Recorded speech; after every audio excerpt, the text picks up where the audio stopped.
reach out from one of our runners. So he's in his early 70s, and he actually joined Runner X because he had, as he said, creaky knees, because I'm getting older. And he actually had more Achilles issues than knee pain.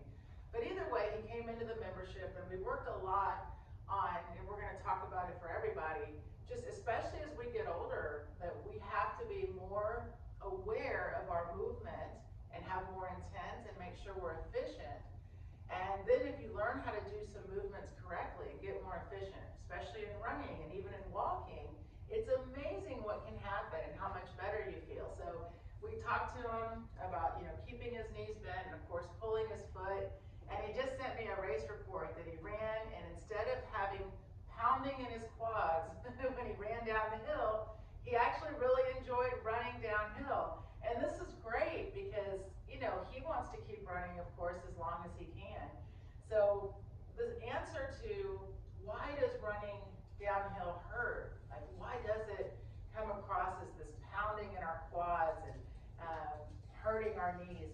Well, mainly because most of us, when we start to go downhill, it's a free fall, right? Running itself is free falling, but going downhill, it's kind of like that edge of the roller coaster. Like, you can see the downhill, you can see the ground is sloping down, you can feel gravity pulling on you. So instinctively, we all respond by pulling back, by hesitating. I mean, none of us wants to actually fall, right, down the hill. We want to prevent that. So it's interesting because what we teach is a controlled fall downhill. So downhill, the ground is already sloping down. You actually just have to work on holding yourself in balance. But most of us, like I said, you start to go down a hill, the instinct, the natural response for most people going down a hill, and you can also see it going downstairs, is to put their foot out, because the ground is like getting further away from you and you want to know it's there. And what's interesting is when you're going down a hill, if you're ever in a race, you can hear it. You can hear somebody's feet will just be smacking the ground. And they actually might be going fast, like going by you even. But when you hear that pounding, you can't help but think, ouch. I mean, right? And if you can hear your feet, your body can feel every bit of what you hear. So it's the impact. When you can hear it, when you can feel it, you know it's happening, right? And so one of the big things with cushioned shoes, by the way, is one of the main things that they talk about is you can hammer down the hill, right? You can put this cushion on and you can go down the hill and you won't even feel it. Well, here's the thing. You could have a bunch of cushion on, but if you're still doing the same movement that was causing the impact before, you're still getting the same impact. So what we want to do, what you want to do, is how do I minimize impact when running downhill? That's the key, because running, of course, uses all of our muscles. Running is high impact. So how do we minimize the impact? That's really the key. And honestly, it starts with bending the knees. And this is not talked about enough. And I think it's because, well, one, it's an interesting action. And the reason I say that is because when you're standing, and if you're watching me right now, I've got some props today, so if you are listening, then later come back and watch, and I'll do the demo stuff more at the end. When we're standing, how are you holding your body weight? And this is important because if you stand and you're always locking out your knees, that puts a lot of tension on your quad, it puts tension on your hip flexors, it puts tension on your lower back. And we know that standing for extended periods with a locked knee can actually cause fainting. We've seen that with military. So bending your knees is actually, for some people, for a lot of my runners, when they come in, it has to be a thought. Because you can't imagine how many movement patterns you have, especially as you've gotten older, that you don't even realize you have. Like, look at pictures of yourself. How are you standing? And I laugh because if you watch my pictures, I'm always like this. I stand with my feet forward, my knees bent, and my hands on my hips. It's the ready stance. And just so you know, if you're not watching, because I'm going to do it, I used to stand with my right hip jutted out and my left foot out to the side. I mean, all my old pictures, they look like that.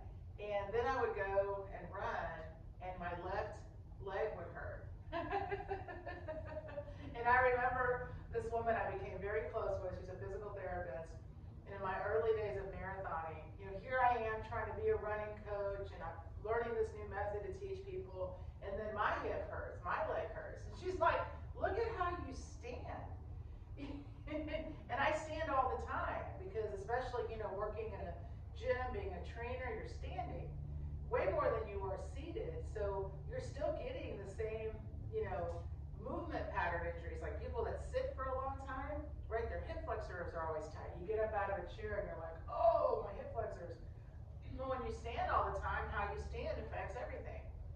So the first thing I teach runners is called the ready stance. And it's funny because I'm like, look at how you're standing right now. So if I'm at a clinic and I say that, all of a sudden everybody's just so self-conscious. And I'm not doing it to make you self-conscious, but then again, I am. I want you to be aware of your movement. Where are you? How are you standing? Where is your body weight? This is a really important question because running is all about balancing body weight. You are really, what you're doing when you run is balancing on one leg and then transferring that body weight. So if I'm standing, and just when I'm standing around, wherever you're standing, if your knees are nice and bent and you're holding your upper body in line and your body weight's on the ball of the foot, imagine how much easier that's going to be when you run, rather than if you stand all the time with one leg locked or one hip jutted out. So first and foremost, I work on helping you get your body back into balance, and part of that is that knee bend. And so you don't even realize, when I show people they're running, like I love starting people with gait analysis. That's, it's important to see how you move. It's not to judge it. It's not to be like, oh my gosh, I can't believe you do this.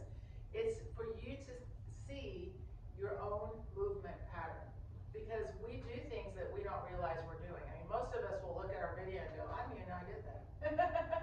And so if I'm not aware of doing something, it's going to be much harder to change. So if you go downhill, if you run down a hill and you are extending on either end, whether you're pushing off the back or reaching with the front, the only way you really know that is if you feel your shin or your knee or your hip or anything, quads, right, going down the hill. So your body giving you that feedback is letting you know, there's a movement error. And so why do our quads take it? Why do our knees take it? Because when you're going down a hill, the ground is leaving you, right? It's sloping away from you. So as soon as you put your foot out and the ground is going away from you, your shoulders go back. Well, if you just stand just straight up and do that, just take your foot out and feel what happens to your back. If you take your foot out, your shoulders go back. So if I'm going down a hill and I put my foot out, well, now my body weight's behind me. So how do I get my body weight forward if I'm throwing my shoulders back? That's the bummer. Like, you just hit the brake, and then you've got to take your back foot and essentially you're gonna throw yourself forward and then catch yourself again. So you're kind of going down the hill with this braking and throwing action, and that quad is having to work twice because it's braking. So all of it's contraction, like your whole quad is contracted. And then it has to hold your body weight as you come forward, and then it catches you again. So really the quads are not getting a break, unfortunately, when you do that. And then what's so wild, and this is again why the gait analysis is so helpful, even if you reach your foot and then you push off the back, guess what? You still have to pull it, and you still have to bring that back foot to you. So you're just adding so much more work and an extra impact and extra time on the ground, and your poor knees are like, I can't take it. And so it's amazing that just by even the thought of standing with your knees bent, how much that will help your downhill running. So that's first and keeping my knees bent. And then balance. So we do balance training anyway for running because you need to be able to hold your own weight, right, on one leg. So practicing that is huge. So I talk about that a lot. And what happens is, as soon as you get more and more comfortable with not just balancing your body weight, but understanding how to transfer body weight. Because again, what do I do when I run down a hill? Like, what is your thought? I'm running down this hill. What are you going to do to run faster? What are you going to do to run slower? What are your thoughts on that?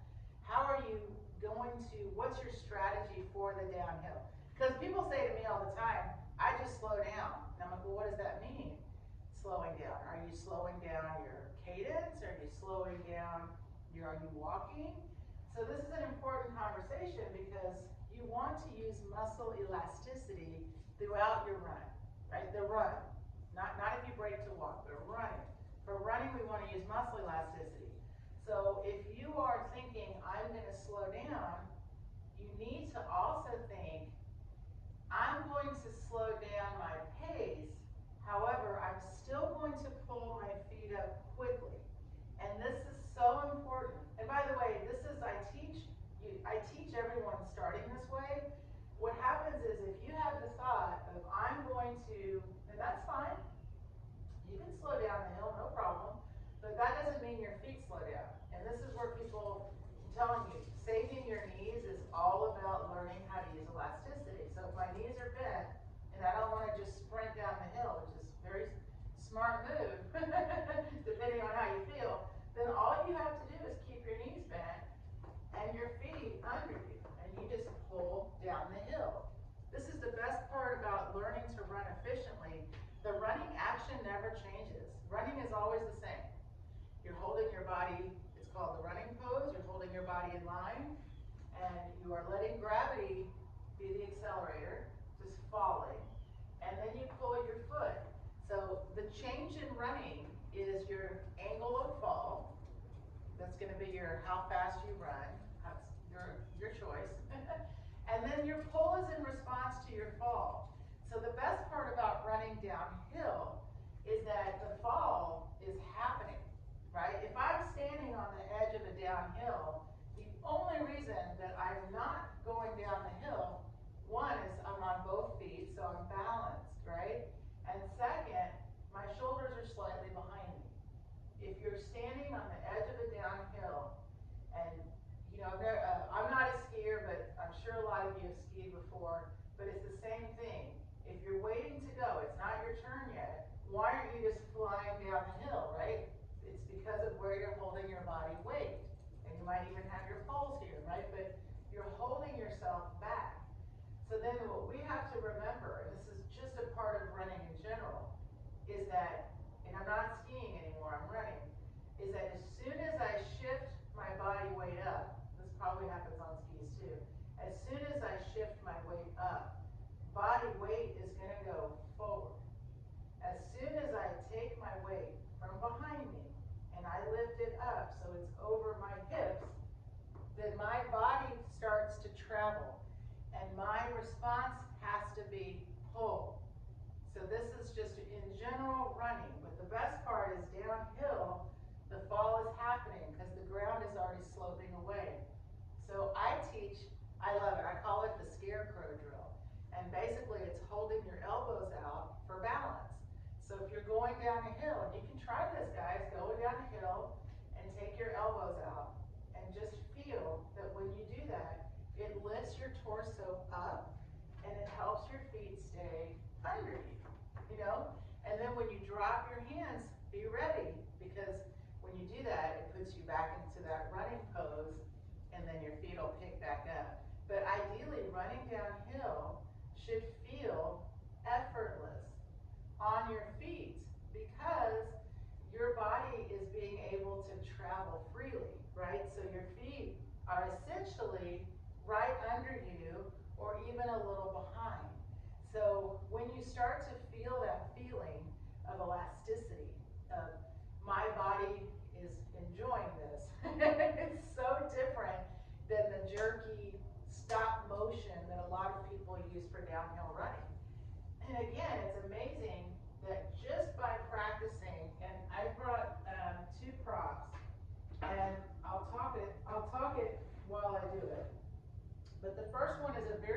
low, I'm just using a weight plate, but I encourage you guys. So very common to hear things like run up and down stairs, which is fine, which is great. That's great strength training. And so I wanted to say this really quick. If you do not have access to a hill near you, I definitely say if you can find stairs, great. I actually don't have hills anymore nearby. I used to live in a really nice hilly area. Now I really don't have hills. So I do strength training, just like I'm about to show you. But I have slight grades, and I think probably everybody can at least find that. There's like 2 hills in my town, so I still try to get out and find a hill. But even my driveway just has a slight grade. And this is the best part, guys. If you work on the skill of running downhill, then when you get to a downhill, you'll be able to go down the hill. Same with the uphill. Obviously, if you can get on an actual hill, that would be ideal. But I'm just going to show you guys 2 things that really help. And the main thing is I have to be able to drop onto my foot. And this is where, for runners, again, I'm using a very low step. So this is not even the height of a curve. But I'm just hanging 1 foot off. And what I start to help you feel, or anybody feel that's going to run down a hill, is that your foot is somewhere out in front of you. And what we don't realize when we walk and we run, for most of us, we are constantly looking for where the ground is. Most people, when they walk, they lead with their front foot, they push off the back, and they're like, there's the ground. Then when they feel it, then they take their weight on their foot, and then they're willing to let that back foot go. Well, most people take that into their run, unfortunately, because as soon as you put your leg out, again, you're stopping your momentum and your shoulders go back. So the first thing you have to learn is that I'm not worried about where my leg is. I have to be okay with just a little bit of letting go. And my job is to pull my foot up, the one that senses the ground. So I'm just letting 1 foot kind of hang off this really low curve. It's out in front of me a little bit. And if I just do nothing but pull my back foot, so I'm going to pull my back foot, then I actually recovered the running pose. My lifted foot, not only did it dropped directly underneath me, and then actually pulled back up using muscle elasticity and the natural response of the hamstring. So this is also really important because my running muscle is my hamstring. So if I finish my run and there was some downhill in it and my quads feel it, then you've got to think to yourself, I don't want to feel my quads, right? Because I want to use my hamstring. So it means you stayed on the ground too long. Because if I do the same drill, all right, and nothing happens, so if I do the same drill and so I've got my foot just kind of out in front of me, and I'm telling you, pull your foot up, and instead you don't, you wait and your foot lands, you'll feel it all in that front leg. So these drills, guys, that I teach, it's for you to feel the correct versus incorrect. And it's an immediate thing. So if I'm like, you need to pull your foot up that's on the ground or on the bench, you pull that foot up and you should feel a light, quick pop up off the ground, right? If I don't, if I feel that my leg just thudded and landed, then I know, oh, you know what? She said pull and it should feel light. Well, I pulled and it didn't feel light. So in fact, I didn't pull, or I pulled late and my foot dropped. So then you try it again and think up. And then all of a sudden you're like, oh, okay, that makes more sense.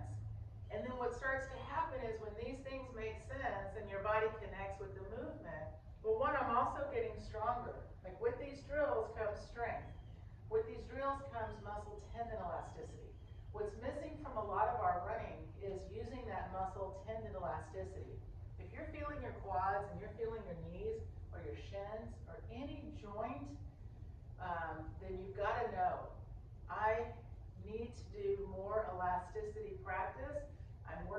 hard. I'm using too much active muscle contraction. So these drills are to, one, help you develop that elasticity, but also think about it. Who trains? Very little people. I mean, I really never hear of people training a reflexive response of the muscle. And just so you know, when I very first started learning all this, I had never heard of that. And I'm a kinesiology major. I've been in a weight room since I was in high school, so that was for me.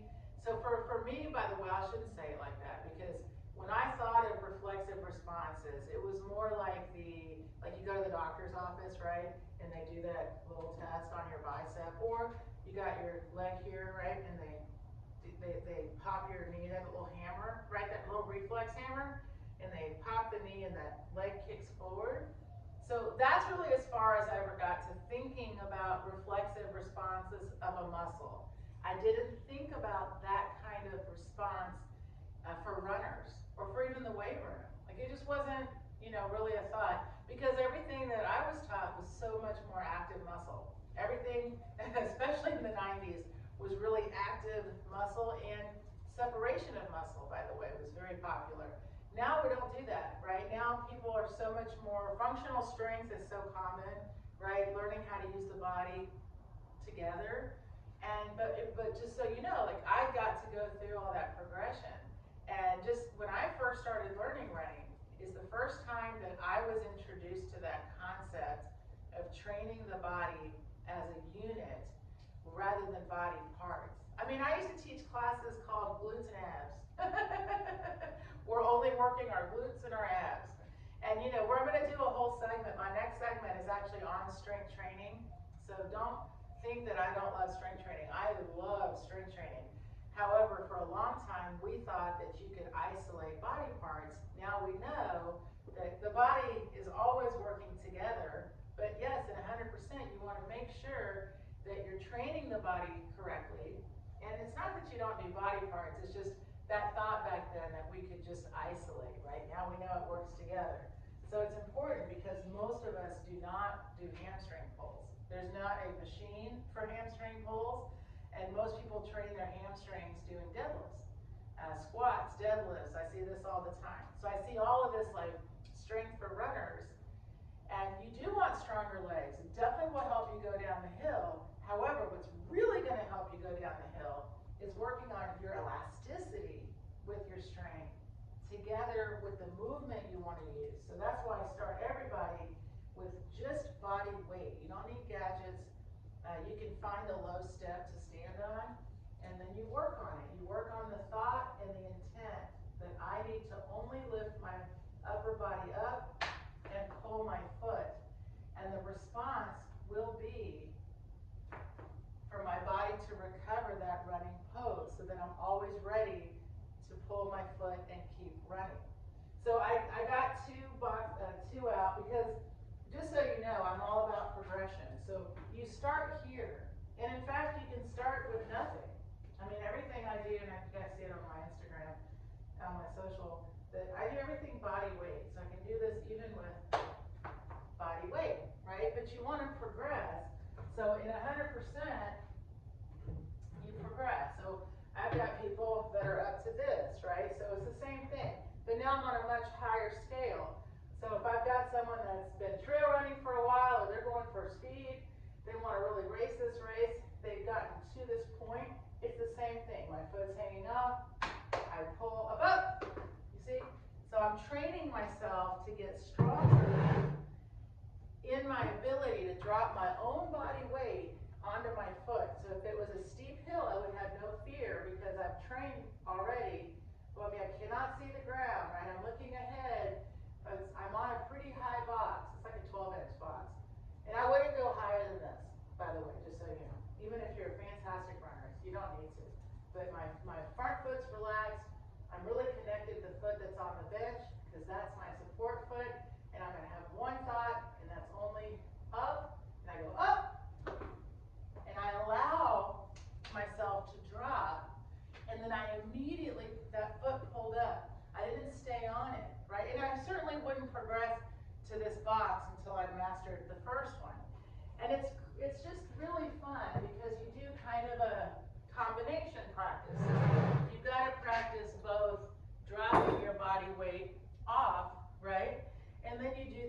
practice just being able to pull your foot quickly so that when you do drop your body weight off, no matter what height you're using, it doesn't matter, you're able to respond. You've got to put it together. And I see a lot of programs, by the way, that offer things like a squat, step-ups, you know, like these will really help your knees and they're strength training exercises. I'm gonna do a whole series on strength and I'll put a bunch of demo. You know I love to move. And so I wanna encourage you guys to know that strength absolutely will help, but the reason that your knees hurt when you're running downhill isn't as much as a strength issue as it is of a form issue. Because I could have really strong legs, and if I go down the hill and stick my leg out, I'm putting 3 times my body weight all up my leg and my hip. Even if it's strong, that's asking a lot. So again, if I leave my knees bent and I just drop on top of my foot, that reduces it by 50%. And most of us, like I'm in my 50s, and I can tell you I can still bounce. And I remember when I first started running, I was too bouncy. I was pushing a lot, and so you know my calves got more of a workout than any of my other body parts. But when you realize the difference between bouncing and using muscle tendon elasticity for running, the best part is it's all connected, which means that you want to be springy, you want to be, you want to feel light.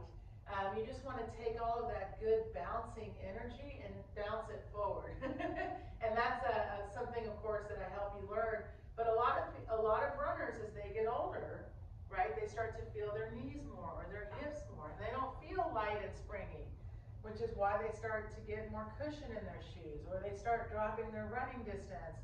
I hear this all the time. So I'm here to tell you that no matter how old you are, if you're willing to put in some elasticity practice and form practice, and of course strength practice, it's amazing. You can run downhill and your knees will be fine. In fact, you actually, uphill, downhill, both, you'll start actually getting a little excited when you see hills because it gives you the opportunity. One, like now, when I go down a hill, I just have to really hold my balance, and I can even try my scarecrow drill.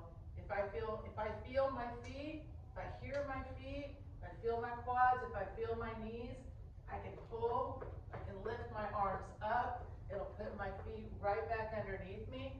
Having those tools for running is so helpful. You know, instead of thinking, oh, there's a hill, here goes my knees, you'll think, no, downhill, here's what I'm gonna do. I'm gonna lift my torso, I'm gonna bend my knees, I'm gonna pull as quick as I can, I'm gonna see what I mean? Like all of a sudden now you've got something to do, and you've been working on how to do it. So it all comes together. And that's honestly the funnest part of getting the benefits of your practice and your run, to where when you do see a hill, you're thinking, I can't wait. That's what I hope for you. Hey guys, thank you so much for listening. If you haven't subscribed, please do, and like and share. We would really like to help spread the word and help other runners run pain-free. So thanks so much for listening.